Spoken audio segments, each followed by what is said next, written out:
Dans la soirée de ce jeudi 23 janvier 2025, le quartier Tofinkome, dans le premier arrondissement de la ville de Porto Novo, a été le théâtre d'un incendie dévastateur. Parti d'une négligence liée à la manipulation de l'essence frelatée, cet incendie a causé d'importants dégâts matériels et blessé une personne rapidement évacuée vers un centre hospitalier pour des soins d'urgence. D'après les témoignages recueillis, le drame s'est produit alors que la vendeuse d'essence frelatée allumait un feu près de la marchandise pour préparer son repas.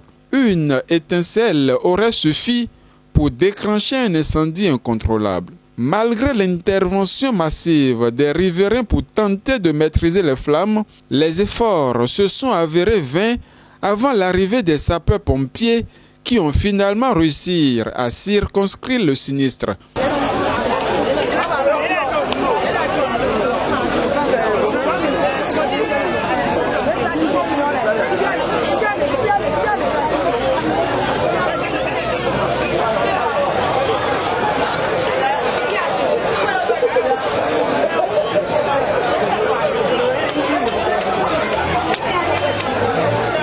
Ce drame met une fois de plus en lumière les dangers associés à la vente et à l'utilisation d'essence frelatée. Cette pratique expose non seulement les vendeurs, mais aussi les communautés environnantes à des risques accrus d'incendie, d'explosion et de pollution. Ces produits, souvent manipulés dans des conditions précaires et sans mesure de sécurité, sont une bombe à retardement. Face à ce type d'incendie, il est urgent d'interpeller la population sur les risques liés à l'utilisation de l'essence frelatée.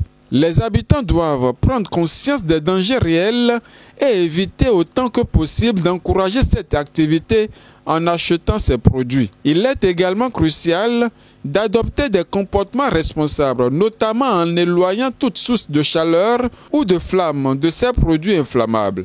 Le gouvernement, engagé dans une lutte acharnée contre la commercialisation de l'essence frelatée, doit intensifier ses efforts. Des mesures telles que la sensibilisation de la population, le renforcement des contrôles et la promotion d'activités alternatives pour les revendeurs sont indispensables pour éradiquer ce fléau. Il est temps que chaque citoyen prenne part à cet effort collectif. Ensemble, nous pouvons réduire les risques pour nos communautés et préserver des vies.